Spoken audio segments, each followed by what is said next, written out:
না, আমার মনে হয় না। আমার মনে হচ্ছে যে যেই হিসাবে আমরা দেখতে পাই সেটা হলো ইসরায়েল দেখতে চাচ্ছিল যে ইরান, বিশেষ করে ড্যামাস্কাসের ইসের পরে, অ্যাটাকের পরে, যে কি করতে পারে ইরান।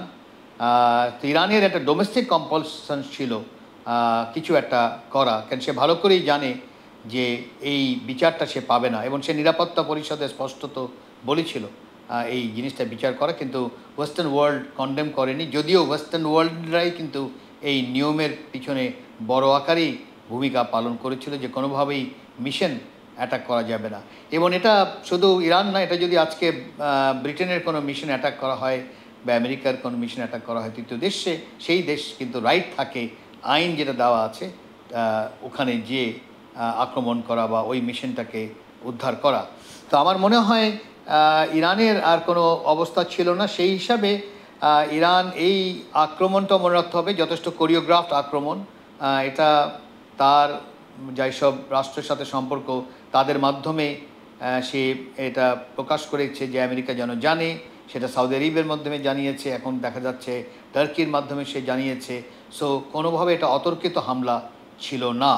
এবং আর একটা জিনিস খেয়াল রাখতে হবে, এই আক্রমণের ফলে একটা মানুষও কিন্তু মারা যায়নি। এটা হলো অন্যতম আক্রমণ আমি বলবো, এত নিখুঁতভাবে করা হয়েছে যে তার টেকনোলজির এটাই দেখাতে চেষ্টা করেছে। এবং টেকনোলজির বড় যে জিনিসটা হলো, যেটা এখন আমেরিকার যারা বিশ্লেষক তারাই বিশ্লেষণ করে প্রকাশ করছে, যে ড্রোন যেটা মারল, সে ড্রোন অনেক সময় লাগে। তার মধ্যে আমেরিকা, ইসরায়েল এবং যুক্তরাজ্য এরা সব প্রস্তুতি নিতে পারলো যে কখন কোনটাকে ধ্বংস করতে হবে। তারপরে দেখা যাচ্ছে যে সে ব্যালাস্টিক মিসাইল মারা গেল, এবং যাকে বলা হয় সুপারসনিক, যদিও হাইপারসনিকটা ব্যবহার করেনি, ইরানের আরও আছে তার কাঠামোর মধ্যে, কিন্তু এমনভাবে করা হলো যে আয়রন ডোমটাকে সে ভেদ করতে পারলো, এবং একেবারে রীতিমতো মিলিটারি টার্গেট যেখানে অ্যাটাক হয়েছে সেটাও কিন্তু মিলিটারি টার্গেট, কোনো সিভিলিয়ান টার্গেট না। এই যে নিখুঁত অপারেশনটাই কিন্তু একটা ভয় তৈরি করেছে, কিন্তু একই সাথে ডেটারেন্স যেটা আমরা বলি, ভারসাম্যটা নিয়ে এসেছে। অন্য কথায় আগে যে ভারসাম্যটা ছিল না, আগে ইসরায়েল আর আমেরিকা যেখানে সেখানে মানুষ মারতে পারতো, যেখানে সেখানে বোম করতে পারতো, এবং ড্যামাস্কাস হলো গুড এক্সাম্পল। সেই জিনিসটা ভবিষ্যতে করবে কি না এবং করলে কি হতে পারে সেটার একটা নিদর্শন আমরা এবার মধ্যপ্রাচ্যে এই প্রথমবার পেলাম, প্রথমবার, কিন্তু এটাও মনে রাখতে হবে। এবং যেই কারণে আমার মনে হয় যে এখন যেটা দেখা দরকার, অনেকেই বলছে যে ইসরায়েল পাল্টা দিবে, কিন্তু মনে রাখতে হবে ইসরায়েল কখনো একা নিয়ে কিন্তু এদের সাথে মারামারিতে নামেনি। যেটা গামাল নাসের, ইজিপ্টের প্রেসিডেন্ট, বহু আগেই বলেছিল যে আমি শুধু ইসরায়েলের সাথে লড়াই করা তো কোনো ঝামেলা না, কিন্তু আমি তো লড়াই করছি একই সাথে America, Canada, France, UK, Germany, সবার সাথে। সুন্দর তার একটা ভাষণে সে বলেছিল। তো সেই জিনিসটাই আবার প্রমাণিত হলো।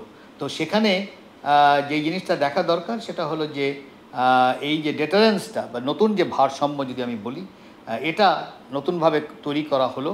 এই ভারসাম্যটাকে যদি এখন ভাঙতে চায়, এবং ইসরায়েল তখনই ভাঙতে পারবে যদি এর পিছনে আমেরিকা থাকে, সেখানে আমার মনে হয় একটা বড় বাধা হয়ে দাঁড়াচ্ছে। এই কারণে একটা হলো ইরানের প্রযুক্তির দিকে তাকানো, আর একটা হলো আমেরিকার ভিতরে যে রাজনীতি, সেই রাজনীতি কিন্তু একটা বড় ভূমিকা পালন করবে, যেখানে জনগণ প্রতিদিনই রাস্তায় নামছে এই জেনোসাইড বন্ধ করার জন্য, এবং ডেমোক্রেটিক পার্টি যথেষ্ট প্রেসারে আছে, এবং অনেকেই বলছে যে ডেমোক্র্যাটের পার্টির যারা সাপোর্টার তারাই ওই পার্টিকে ভোট দিবে না। তাই যদি হয়ে যায় তাহলে ডোনাল্ড ট্রাম্পের চলে আসাটা খুবই স্বাভাবিক। এখন জো বাইডেন দেখতে চাচ্ছে আসলে ডোনাল্ড ট্রাম্প কি বলবে, কী ধরনের পদক্ষেপ নেবে, কারণ ডোনাল্ড ট্রাম্পের পলিসির উপরে হয়তো নির্ভর করবে জো বাইডেন কদ্দূর যাবে। তবে আমি মনে করি যেহেতু এয়ারপোর্টগুলো খুলে দিয়েছে, টেল আভিভের এয়ারপোর্ট, তেহরানের এয়ারপোর্ট খোলা হয়ে গেছে,